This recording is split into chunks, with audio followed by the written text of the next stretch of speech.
Hello everyone and welcome back to the channel. I am Ariana from The Therapist Next Door. So today's going to be a fun one. I'm going to be talking about my dating tips. These are dating tips that I've come up with not only as a therapist but also as a woman who's been dating for a long time. A few disclaimers before I get started. These are just my opinions. They're not based in any textbook information or any research. They're simply my opinions, things that I've discussed with my friends, and I understand that people may not agree with me or people may have different preferences, and that is okay. But if you follow me, if you watch my videos, you'll kind of get an idea for who I am. Another disclaimer is that these dating tips are for intentional dating. So meaning you know what you're looking for. Lastly, most of these tips will apply to, generally speaking, heterosexual couples. However, I do believe that in a lot of LGBTQ relationships, there tends to be one partner that's more masculine and one that is more feminine. So a lot of these concepts can apply to those partnerships as well and those dating experiences. So let's dive right in. I know you heard me mention intentional dating. I'm going to be providing these tips kind of in chronological order. Nowadays, most people are using online dating apps or websites to date. If you are not using those, this part of the video probably won't apply to you, but because it is so common, I am going to discuss that. Okay, so let's talk about your dating profile. It's very important that you're clear about what you're looking for. So if you're just looking for, a hookup, or you're looking for a long-term relationship, you're looking for a short-term relationship, you are polyamorous, for example, be very clear about that from the beginning. This is going to really help filter out people that are just not going to be right for you to date. And it's going to save you and the other daters a lot of time in terms of when you're able to be clear on your dating profile of what you're looking for. In addition to this, think about your preferences. Sometimes you can pay a little bit more to have even more of your preferences filtered out, which I honestly would probably recommend if you're looking at dating kind of as an investment. You really are looking for a long-term partner. Why wouldn't you invest, $30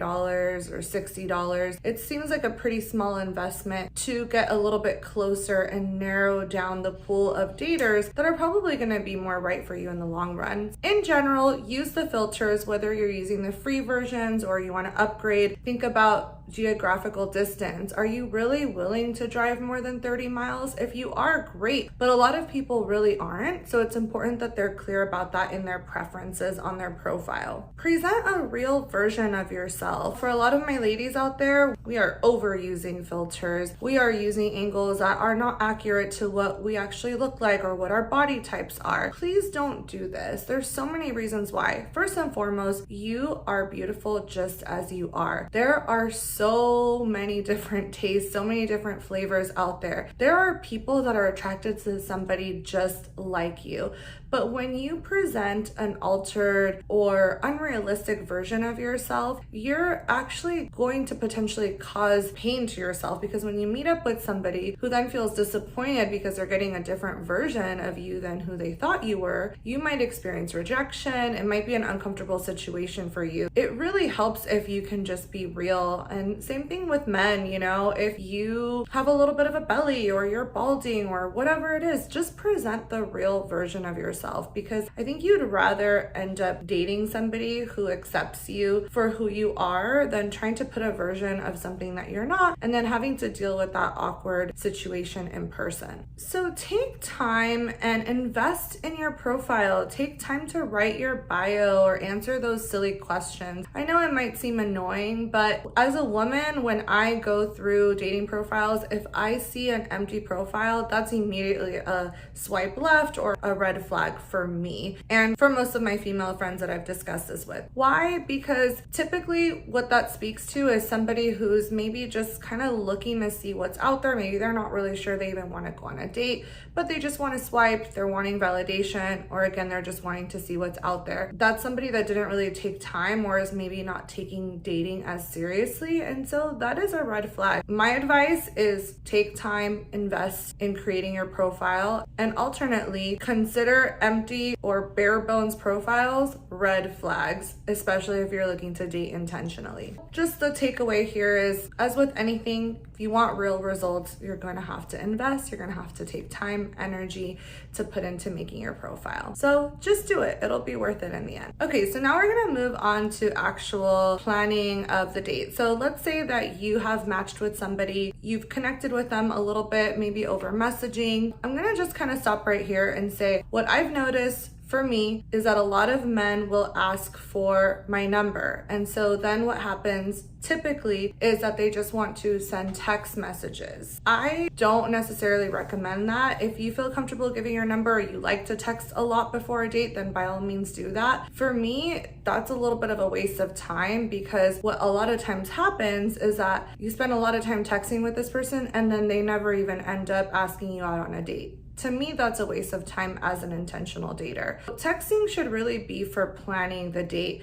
and you can give your number and still let them know. So if you kind of notice it's a pen pal situation, you can just say, hey, I'd really like to limit texting until after we've met. So just go ahead and reach out when you're ready to set up a time to meet. That's a really polite and assertive way of letting that person know I'm not going to be endlessly texting with you. Again, if that's your thing, go to town. That's just a recommendation for a lot of the daters that are maybe frustrated with how long it might take to get to the date. In this video, I may sometimes give advice that's for women and sometimes that's for men, just because it's a very different experience dating as a woman than it is as a man. This one might be an unpopular opinion with some of you out there, but even though it's 2022, most women, especially women that I've talked to, intentional daters, no matter how liberal or how feminist they may be, we appreciate when a man plans and pays for dates. This is all really related to feminine and masculine energy. It has very little to do with actual money. Just understand that. I'm not going to get into that in this video. There's so many videos out there that talk about female and masculine energy. If you want to know more about that, go look for one. I'll link one for you, in fact. For the men out there, if again, you're an intentional dater, you're really looking for your long-term partner, you're looking for something serious, and you've filtered down to a pretty good candidate, what you want to maybe do is set up a phone call. You know, maybe you've done a little bit of texting, try to get on the phone, and again, try to limit these interactions to really being about planning that date. Now, what I hear a lot from a lot of the men I've spoken to is that they really don't want to put themselves out there with spending so much money, especially with how expensive things are nowadays, on a dinner date. And maybe they're going on a few dinner dates a week. Maybe each of these dinner dates are upwards of $100. And a lot of these dates are not getting to a second or third date. I totally get that. I think that a good strategy for that is to set up either a FaceTime date or just doing a coffee date or a drink date. I really recommend that you not be too rigid with this, but it is also okay to have some boundaries here. Just understand that women do not like last minute FaceTime calls. There's a lot of men out there that I've seen that do this thing where they're testing to see if you really look like who you are. Men, please understand, even attractive women, it takes us time to get ready. We want to present our best version to you. We don't want to answer the phone with no makeup on in our sweats. A lot of us are working from home nowadays, so we may not always be date ready. Give us some notice, you know, hey, do you want to FaceTime later tonight? Or is there a good time tomorrow we can connect on FaceTime? Be considerate of that, be mindful of that, especially if you want to assess for a little bit more connection before you actually commit to that date. So women, be open to that FaceTime. If a woman says no to FaceTime at all, she's not willing to do it even tomorrow or in a few days, I would say that that's a red flag. Let's say that you decide to do a coffee or a drink date. Again, I think both parties understand that this is probably going to be an hour or less. I think a coffee or a drink is still going to be way less of an investment. Let's say at most you spend $40, $50, then it would be to do a full dinner date. That is definitely an option, especially if you've already felt a good vibe over the phone. That might be the good next step to take. If you think that you've met a really amazing person, talking to the men here, you think you've met a really, really great woman, and you know, maybe you have had that FaceTime or you've had a chance to look at her social media, and you know, you're interested, you want to impress her, plan a date. Make reservations. It doesn't have to be at the most expensive restaurant, but women, we have to deal with so much in our lives. Oftentimes we're in charge of planning and organizing and maintaining schedules. So if you can just say, hey, when is a good day and time for you? And you can take the reins and set that up. That already puts us into our feminine energy. And it's just feels so nice, honestly, coming from a woman. Plan that date. Or if you already know you want to impress this woman, let her know, you know, what day, what what time that is. This is really important. Either the day before and no later than the day of, potentially with maybe a 12 p.m. cutoff. Make sure you confirm those plans. There's been so many times that I've had a date set up and that person didn't confirm the plan, and it just caused frustration, it caused irritability. It's sometimes that I never heard from that person, and so it was a complete waste of my time. To be honest with you, I don't even get ready for a date nowadays unless I get that confirmation, and I really recommend that to all you ladies out there. Be considerate of each other's time. Ladies, respond to that confirmation with, yes, looking forward to it, can't wait to meet you, can't wait to see you later. If you are having a great first date, everything's going splendidly, men, secure that second date while you're still on the first date. So just let her know, hey, I've had a really great time, I'd love to see you again, when's your next availability? If you're busy and you're not available until the following week, you can let her know, I've got a crazy work week, but I'm really interested, I'd love to just pencil something in with you next week. That will really show your interest, and it'll kind of just help that person to know what your intentions are moving forward. In the meantime, this is for both the men and the women. Feel free to date multiple people at this stage. So I don't necessarily recommend you go on a date every single day of the week. I think you'd burn yourself out, but it's okay to be talking to multiple people when you're in the dating phase. What you're trying to do is you're trying to gather data, you're trying to meet different people and see who's the best fit for you. I would say another suggestion there is pace yourself. Sometimes somebody might be really interested and they might want to see you the next day or multiple times in 1 week. Don't feel bad to set the pace and just say, I've got a really busy week, but I'm open to seeing you next week. Don't be afraid to do that, especially if you're still trying to maybe suss out some other options or you've been talking to some other people. And again, I encourage this for both men and women. This is what dating is. I would say this kind of is going back in order a little bit, but make sure your energy is right when you get onto the app or onto the website. You're not just swiping aimlessly. Maybe you've had a really bad date and energetically you're just thinking, oh, there's no one out there for me, and you're just swiping.